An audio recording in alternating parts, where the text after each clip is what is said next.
The truths beneath Republicans' shutdown strategy. Good morning, early birds. Should we be worried about weighted vest armies outside our doors? Send tips to earlytips at washpost.com. Thanks for waking up with us. In today's edition, what the Pentagon's new reporting rules mean for Americans' understanding of their military. You tell us how you would fix the nation's political age issue, but first. As the government shutdown lurches into its third week, it's becoming apparent that Republicans are unwilling to budge on the central issue that's left the government closed. Democrats are demanding extensions to Premium Affordable Care Act subsidies in exchange for their help ending the shutdown, and have said they'd also like a repeal of a central health care provision from Republicans' One Big Beautiful Bill Act.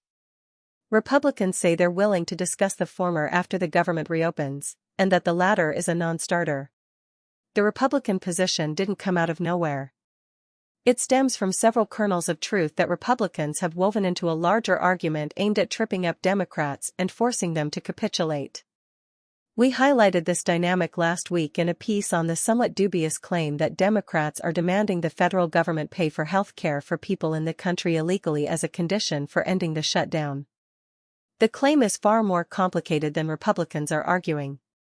The GOP is conflating the demand to extend the subsidies with Democrats' desire to repeal a provision from the One Big Beautiful Bill Act that limits the eligibility of hospitals, which are generally required to treat everyone, to get reimbursed when they treat an undocumented immigrant who doesn't have health insurance.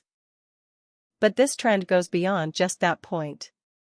One of the most persistent claims by House Speaker Mike Johnson, Republican Louisiana, has been that the Affordable Care Act subsidies are unnecessary because Republicans' sweeping tax and spending bill, signed into law earlier this year, already reduces premium costs.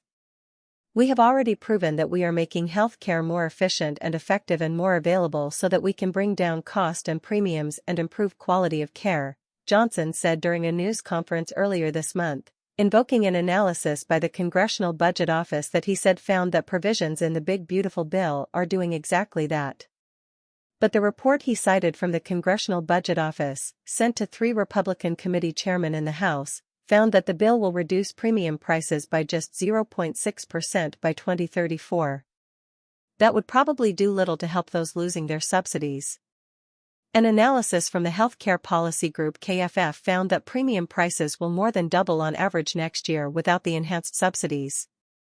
Our colleague Alyssa Fowers has a fantastic data report on who uses these subsidies and what could happen if they are not extended. Republicans have also claimed that there is rampant fraud in the Affordable Care Act subsidies. The tax credits go to some people deservedly, and we think the tax credits actually go to a lot of waste and fraud within the insurance industry, Vice President J.D. Vance said recently on CBS. We want to make sure that the tax credits go to the people who need them. All government programs have some level of fraud, but it is a stretch to say these increased subsidies go to a lot of waste and fraud. In 2024, the Centers for Medicare and Medicaid Services found that roughly 1% of the subsidies went to people who did not qualify because their income was too high. Out of the $55.14 billion that the exchanges paid out, $562 million was an improper payment. Lastly, there is the Republican talking point that the sense of urgency Democrats feel about the subsidies is manufactured because they don't actually expire until the end of the year. We have effectively 3 months to negotiate. In the White House and in the halls of Congress, that's like an eternity, Johnson said at the start of October, pointing to the year-end deadline. On its face, that is true. The enhanced subsidies are set to expire on December 31st. But open enrollment for health care plans begins at the start of November. Affordable Care Act exchanges nationwide have already begun to calculate their prices for next year, assuming that the subsidies will not be extended. Without those enhanced subsidies, marketplaces will have to charge more for the same plans. Democrats argue that the marketplaces need to know now whether the subsidies will be extended, and that if Americans see higher prices come November, many will feel forced to forego health care altogether. This argument has been backed up by the heads of Affordable Care Act exchanges, many of whom told us that the deadline for deciding whether there will be subsidies is actually November 1st, if not earlier, as that's when Americans start making their health care decisions for next year. We are working under the assumption of current law, which is that they expire. And so we are following our normal timelines, which means notices go out to consumers, which, in Pennsylvania, show 82% higher costs within a matter of weeks, Devin Trolley, the executive director of the Pennsylvania Health Insurance Exchange Authority, told us earlier this month. Then, when doors open on November 1st for open enrollment, people are on that day making decisions about whether they can pay 82% more for coverage next year, so people will start dropping coverage on November 1st. It's not just Democrats and health policy officials making this point.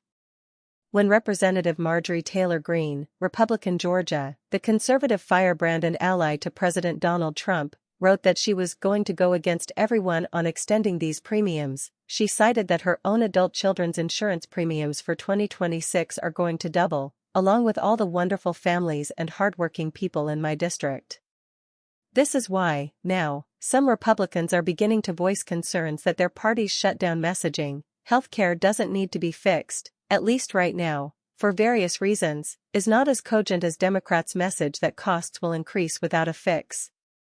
Since the shutdown, the Democrats have been more consistent in their messaging about the need to extend the Obamacare subsidies, and Republicans have been a little less consistent in their messaging, Mark Short, a former top aide to former Vice President Mike Pence, told Bloomberg recently.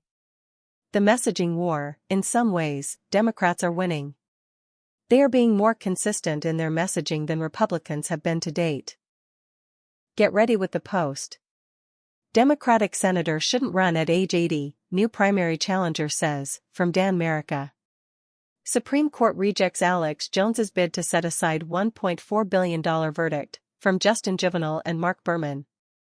Hegseth is legal fixer at the center of Pentagon's new media restrictions, from Dan Lamott. Pritzker finds his place at the ramparts of the Trump resistance, from Karen Tumulty. Charlie Kirk would have run for president, widow says at White House, from Isaac Arnsdorf and Natalie Allison. Trump says U.S. won't benefit from $20 billion bailout for Argentina, from Isaac Arnsdorf and Michael Birnbaum. What we're watching. If Defense Secretary Pete Hegseth thought the Pentagon would get conservative media support for its new press policy, he was markedly mistaken. The Pentagon said in September that it would revoke the press pass of any journalist who refused to promise not to obtain or solicit any information not explicitly authorized by the Defense Department. Per the new rules, any media representative who did not pledge to agree to the new rules by 5 p.m. yesterday has 24 hours to turn in their media credentials and clear out of the Pentagon facilities. Media outlets across the ideological spectrum have said in recent days that they would not sign on to new guidelines, bucking Hegseth and Pentagon leadership. The Washington Post, among other outlets, said it would not agree to the new policy. Matt Murray, the Post's executive editor, said the proposed restrictions undercut First Amendment protections by placing unnecessary constraints on gathering and publishing information. Notably, even conservative outlets like Fox News, Newsmax, and The Washington Times have declined to sign. Only right-wing One America News has agreed to the new rules. This dissent crosses ideological lines. It's not every day HuffPost and Newsmax agree with one another that a Trump administration policy is untenable, said Scott Nover, the Post's media reporter, who has tracked this story for weeks. But you should also expect reporters' work will continue, albeit without the usual access to the five-sided building. Two big questions remain: how will Hegseth and his top officials respond to the mass refusal? And what will that mean for the way Americans understand their military? In your local paper. Atlanta Journal-Constitution, Atlanta, is a $1.3 billion affordable housing plan for Atlanta possible? Critics are skeptical and are directing their concerns at Mayor Andre Dickens. Bring me the news. Minneapolis nationwide No Kings protests will happen nationwide this weekend, with organizers estimating that around 2,500 rallies will take place in opposition to the Trump administration. Palm Springs Desert Sun, Palm Springs, California. Former President Barack Obama is getting behind the push to pass Proposition 50 in California, the ballot initiative that would redistrict the state's congressional districts. California Governor Gavin Newsom, D., conceived the plan in response to Texas's successful move to redistrict at the direction of Trump's White House. From you. We asked what you thought about the number of seniors serving in Congress, and whether you would back age limits. Many of you offered support for the idea of term limits in response. Just as we have term limits for the presidency, I strongly believe in term limits for all members of the House and Senate, wrote Michael Stoffman, a reader in Texas. When I speak to friends, family, and colleagues, there is a strong preference for term limits no matter which side of the political spectrum you are on. Stoffman's suggestion was 4 terms in the House and 2 terms in the Senate. The best and fairest way to deal with age limits without actually instituting them is having term limits, wrote Robert Karp, a reader in Maryland. There should be term limits for every state and federal elected or appointed political position. No exceptions. Robert Miller echoed this view. I support term limits for members of the House, Senate, and an end to lifetime judicial appointments. But he took it a step further. I would also set an age limit of 75 or 80, he added. Debbie Launay backed age limits, too, adding that she is 68 years old and finally retiring in December. I recommend the president be no older than 70. I recommend a 3-term limit for the Senate, an age limit of 70, and a 6-term limit for the House, an age limit of 70, she wrote, later adding, and, after having typed this, maybe 70 is too high. How about age 65? Let's get some younger folks in. Send a reply. Organizers anticipate there will be thousands of No Kings rallies nationwide this weekend, focused on opposing Trump and his administration. Do any of our readers plan to attend a No Kings event? What do you expect from it? Do you feel they are necessary? Let us and your fellow early brief readers know at earlytips@washpost.com. Thanks.